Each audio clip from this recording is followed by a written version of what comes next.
जय हिंद दोस्तों। कैसे हैं आप सब। मैं Mukesh Kumar auto and digital education में आपका स्वागत करता हूं। आशा करता हूं कि आप सभी अच्छे होंगे, जबरदस्त होंगे और सब मेहनत से अपनी तैयारी कर रहे हो।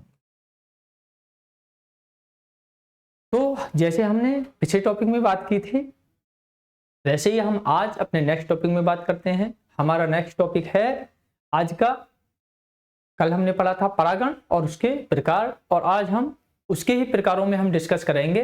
तो सबसे पहले हम आ जाते हैं स्वपरागण में, फिर इसके बाद में हम परपरागण, ऐसे ही हम कृत्रिम परागण तक पहुंचेंगे, यानी कि इस चैप्टर का हम खात्मा करेंगे। तो आइए जानते हैं कि स्वपरागण क्या होता है।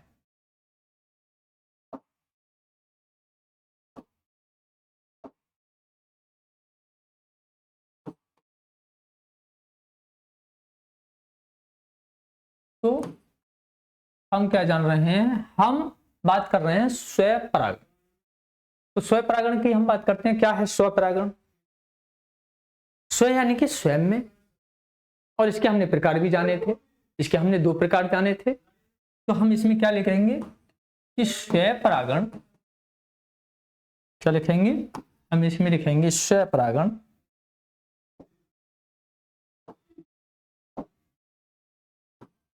स्व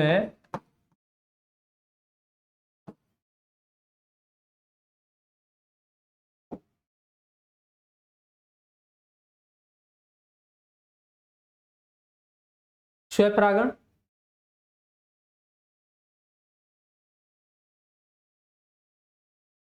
पहले इसकी डेफिनेशन लिख लेते हैं कि डेफिनेशन क्या होती है स्वपरागण की। तो पहले चित्र के माध्यम से समझें। डेफिनेशन तो हम अपने आप कर ही लेंगे, डेफिनेशन तो हम लिख ही लेंगे, जब हमारी क्या आ जाएगा, हमारी समझ में आ जाएगा।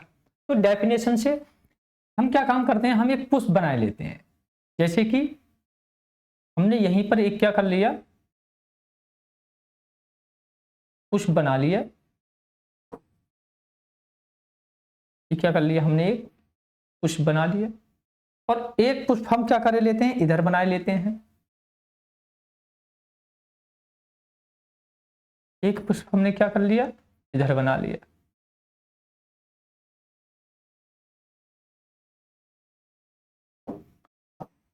स्वपरागण की बात चल रही है तो हम एक ही पुष्प में इसे समझ सकते हैं। जैसे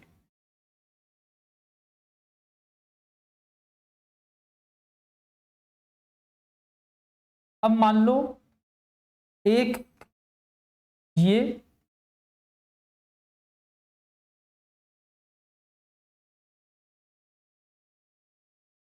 एक पौधा है, और इससे ये क्या निकल रहे हैं, अलग अलग पुष्प निकल रहे हैं। कुछ पुष्प ये निकल गए, कुछ ये निकल गए। तो अलग अलग पुष्प हैं, यहां पर भी हम एक पुष्प बनाए देते हैं।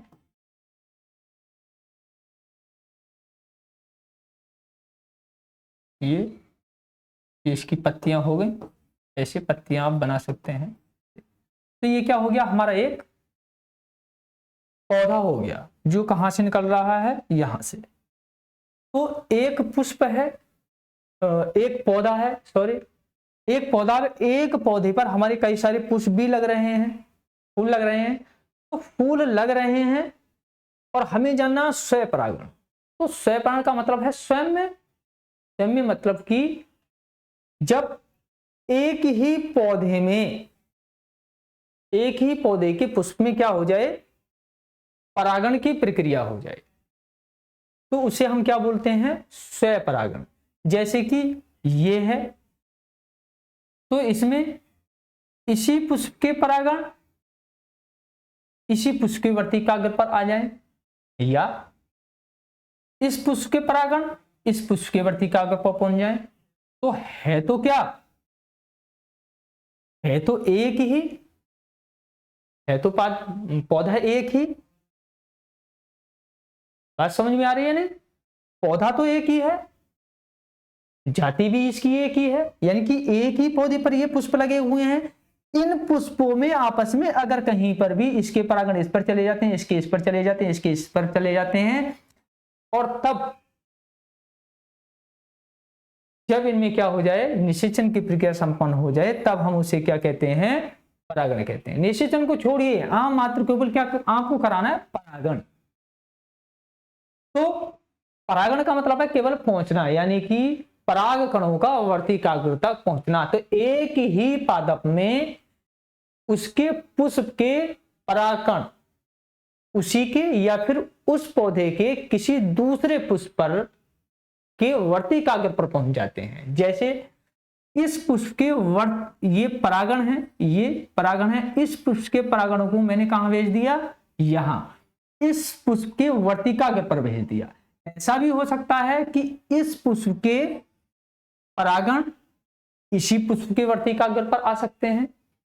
तो हम क्या लिख सकते हैं इसमें, तो हम लिख देंगे कि जब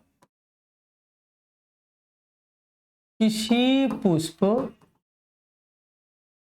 के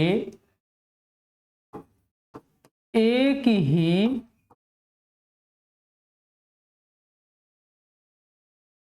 पुष्प के, नहीं यहां पर आप पादप करेंगे, डेफिनेशन थोड़ी और अच्छी लगेगी। जब किसी पादप के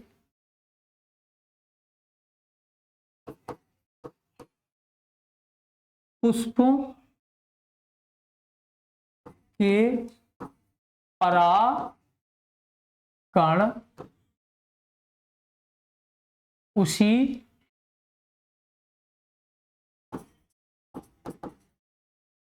पुष्पों के वर्तिकाग्र पर पहुंचते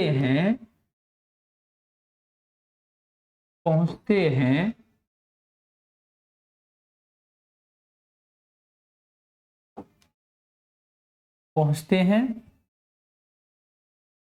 या उसी जाति के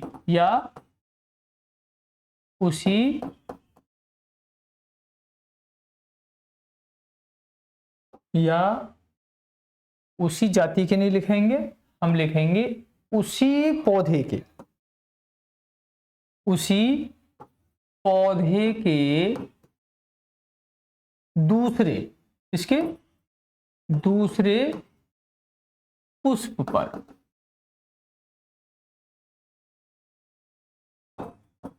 पहुंचते हैं।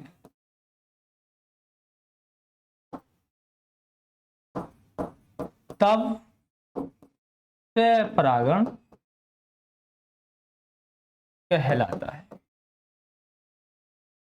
देखो क्या पढ़ा, क्या देखा हमने, क्या लिखा, जब किसी पादप के पुष्पों के परागकण उसी पुष्पों के वर्तिकाग्र पर पहुंचते हैं या उसी पौधे के दूसरे पुष्प पर पहुंचते हैं, या तो एक पादप है, एक पादप के उसी पुष्प के, यानी एक पुष्प के उसी पुष्प पर परागण आ जाए, या फिर उस पुष्प को न छोड़कर किसी दूसरे पुष्प पर, पादप एक ही है, एक ही पौधा है, और उस पौधे के एक पुष्प से किसी दूसरे या फिर उसी पुष्प पर परागकणों का वर्तिकाग्र तक पहुंचना क्या कहलाता है, स्वपरागण कहलाता है। जैसे कि अभी हमने यहां बात की, या तो केवल इसकी, यानी इसके इसी पर ही पहुंच जाए, इसके परागण इसी के वर्तिकाग्र पर पहुंच जाए, या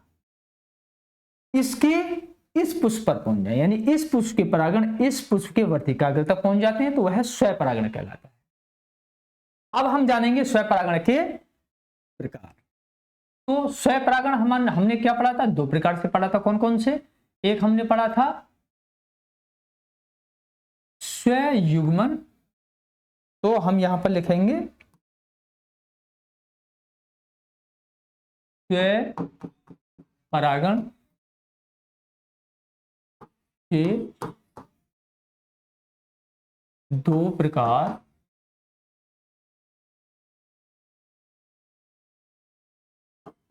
निम्न है। कौन कौन से, नंबर 1 स्वयुग्मन,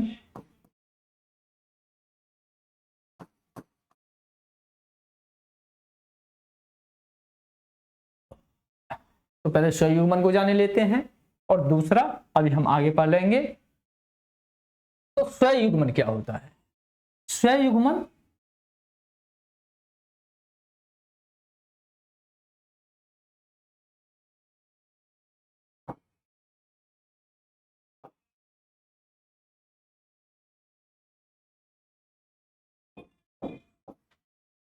एक ही पुष्प है। ये स्वयुग्मन क्या होता है? एक ही पुष्प के परागकण उसी पुष्प के वर्तिकाग्र पर आ जाए। यानी कि ये क्या है? परागण, और किसके वर्तिकाग्र पर आ जाए? इसी के वर्तिकाग्र पर आ जाए। तो ये क्या है? परागकण, और ये क्या है? वर्तिकाग्र।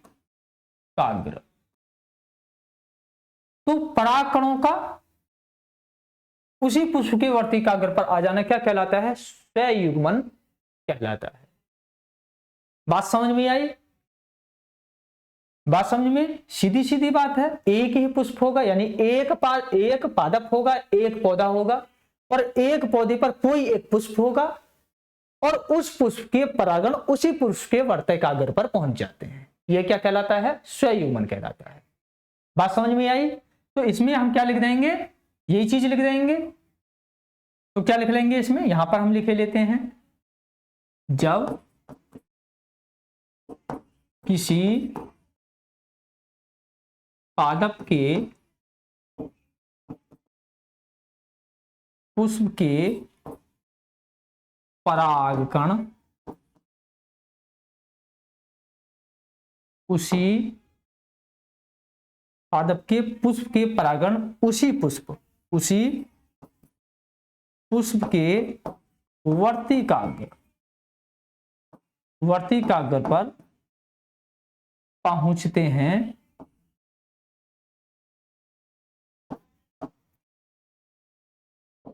तब उसे क्या कहते हैं? स्वयुग्मन कहते हैं। बस इतना जानना था। यानी जब किसी पादप के पुष्प के परागकण उसी पुष्प के वर्तिकाग्र पर पहुंचते हैं, तो तब उसे स्वयुग्मन कहते हैं। एक पुष्प है, एक ही पुष्प के परागण उसी पुष्प के वर्तिकाग्र पर पहुंच गए, बात खत्म। नेक्स्ट हम चलते हैं इसका दूसरा प्रकार, और दूसरे प्रकार में आ जाते हैं हम सजातीय। क्या? सजातीय। तो सजातीय क्या है? सजातीय परागण क्या है? तो सजातीय में समझिए, मान लो कि हमने क्या बना दिया, ये एक हमने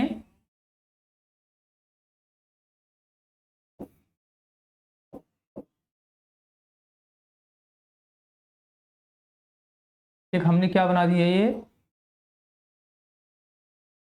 पादप बना दिए,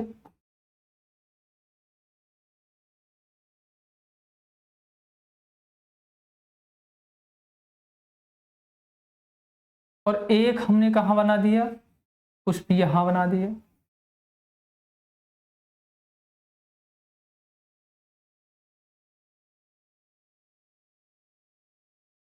और एक हमने कहां बना दिया? पुष्प ये बना दिया। ऐसे इसके जगह जगह क्या बन रहे हैं? जगह जगह क्या है? इसके पुष्प हैं, और हमने कुछ यहां पर ये पत्तियां भी बना दी हैं। ठीक, मतलब कलर सेम है, लेकिन बस हमें समझना है। ऐसा आपको नहीं लगना चाहिए कि एक ही पेन से बना दिया है तो मतलब कलर पर नहीं जाना है। हमें कहां जाना? हमें इसकी स्ट्रक्चर पर जाना है, हमें समझना है। सजातीय से मतलब है समान जाति। समान जाति मतलब जब ये एक पादप है तो एक ही जाति का होगा, और जब एक ही जाति का है तो इसके ऊपर आने वाले जो पुष्प होंगे वो भी ऑब्वियसली सीधी सीधी बात है कि वो भी एक ही जाति के होंगे। तो एक ही जाति के होने का मतलब यह है कि इसके और इसके परागण, यानी इस पुष्प में एक पुष्प ये, एक ये, यानी 4 पुष्प हमने बना रखे हैं। इस पुष्प के परागण जब इस पर चले जाएं, इस पर चले जाएं, इस दूसरे वाले पर चले जाएं, तो एक ही पादप में एक पुष्प के परागण किसी दूसरे पुष्प के वर्तिकाग्र पर चले जाते हैं, तब ऐसी प्रक्रिया को सजातीय परागण कहते हैं। पहले हमने पढ़ा था एक ही पुष्प का एक पुष्प में आ जाना, संयुग्मन।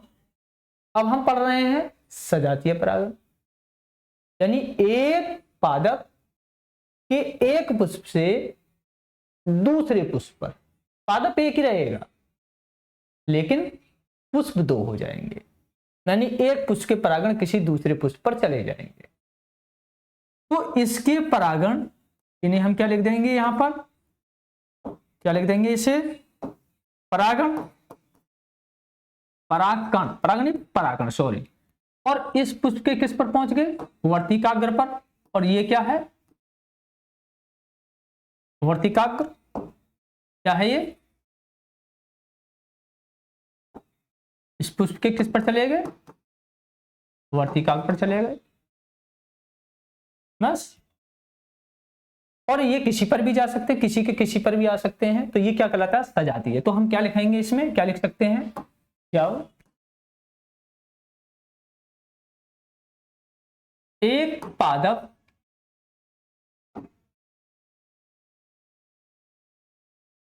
जब एक पादप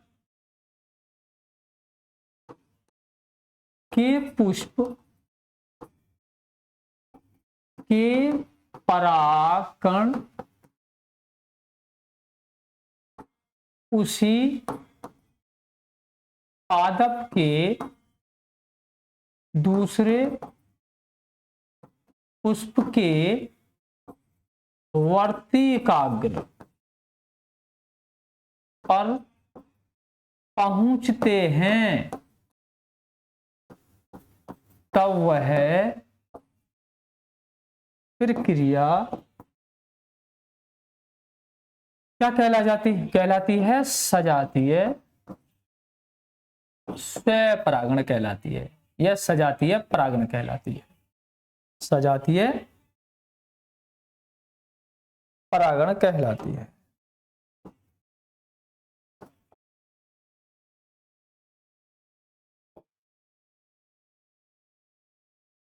बस इतना सा आपको लिखना है। बात समझ में आई? तो ये था हमारा क्या, स्वपरागण। तो हमने जाना स्वपरागण क्या होता है और स्वपरागण के प्रकार कितने होते हैं। तो स्वपरागण की हमने डेफिनेशन जानी, स्वपरागण के हमने प्रकार जाने और प्रकारों में उनकी डेफिनेशन जानी और उन्हें अच्छी तरीके से हमने समझा भी। याद रखना है, अगर हमारी समझ में अगर एक बार आ गया, अगर हमने समझ लिया, तो हम परिभाषा तो बहुत आराम से अपने आप भी लिख सकते हैं। बात शर्त यह है कि हमें सबसे पहले समझ में आ जाना चाहिए। तो आज के लिए हम अपने सेशन को यहीं विराम देते हैं और हम नेक्स्ट सेशन में मिलते हैं नेक्स्ट टॉपिक के साथ। तो आज के लिए सभी को जय हिंद, धन्यवाद।